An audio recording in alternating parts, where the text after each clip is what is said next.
अजी सुनिए जी। क्या हुआ? देखिए, बाहर समय बहुत खराब चल रहा है, आपका बाहर जाना जरूरी है क्या?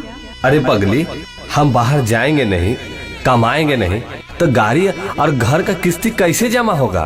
अच्छा, मतलब आपसे बढ़ के मेरे लिए रुपया है का? तुम चिंता मत करो, हम शाम में मिलते हैं। अच्छा बाय। ठीक है, बाय।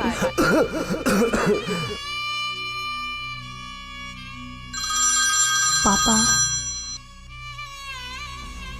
हाँ जी बोलिए। हेलो। क्या हुआ जी? हम हॉस्पिटल में हैं। हॉस्पिटल? हम कोरोना पॉजिटिव कोरोना हो गए हैं और माँ को ये सब मत बताना। हेलो, क्या बोल रहे हैं? हेलो हेलो, अपना और माँ, बच्चों का ख्याल रखना। हेलो हेलो हेलो, माँ ये हॉस्पिटल में है माँ, जल्दी चलिए।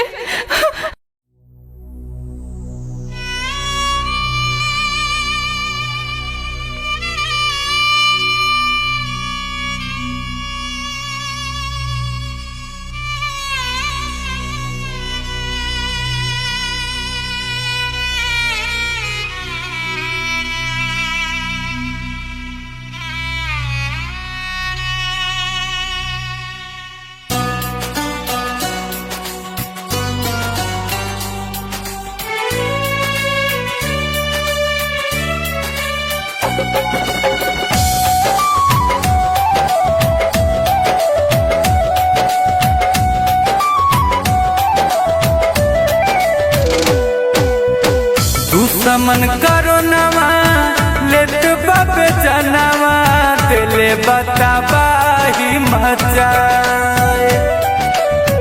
दुश्मन करो नवा लेत बाबे जनवा दिले बताबाही मचाए। धन संपत्तिया घर परिवारवा काम न कुछ हुआ।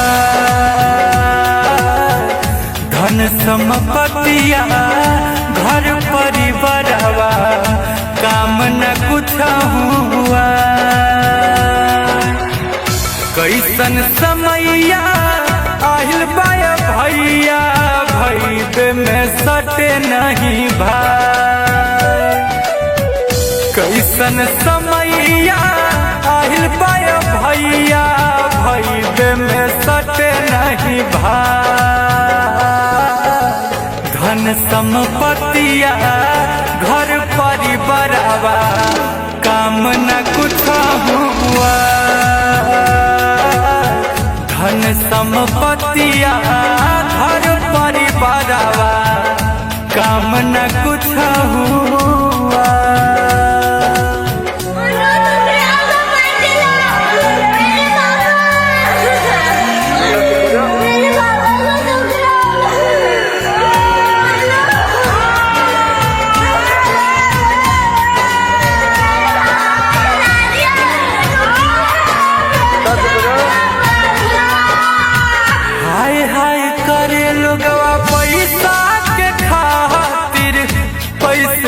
करे गुमान हो महलया तारी रुपया रह जाई धरले जाई जब शरीर समसान हो।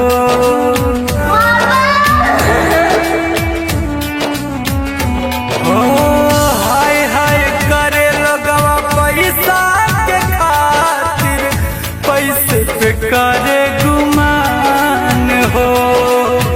महलया तारी रुपया रह जाई धरले जाई जब शरीर समसान हो।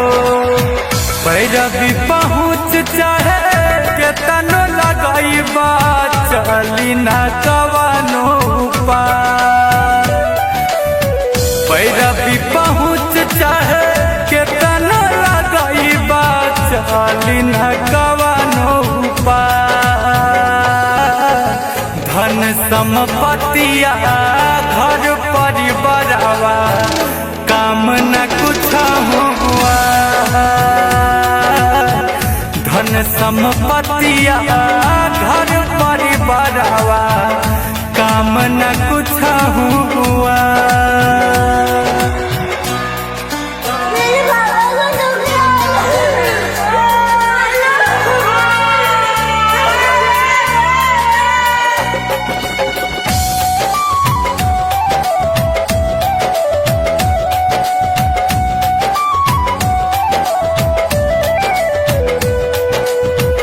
बीबी बच्चा दुरही से रोवे छुए नहीं मृत शरीरिया। रोई रोई माई अपन बेटा से बोले उठा बेटा तोहरा हमर किरिया।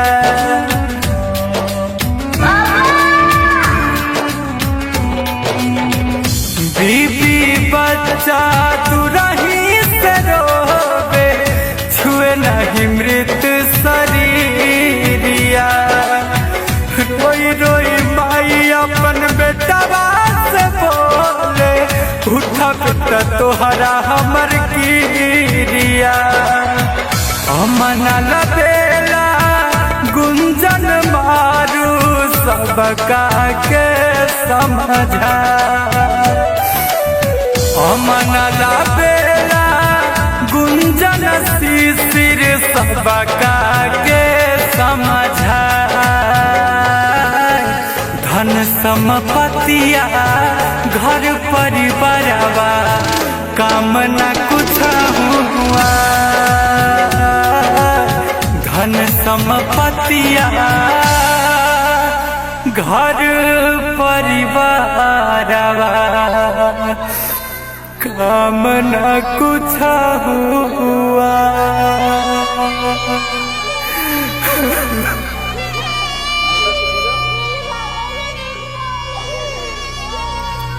भैया हम गुंजन सिंह, अभी मैं शमशान घाट पे हूँ।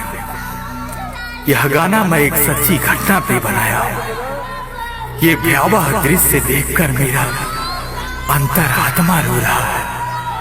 आप देख रहे हैं जो व्यक्ति मर गया है उसके साथ मात्र 4 ही लोग आए हैं, जबकि उसके परिवार में बहुत सारे लोग हैं।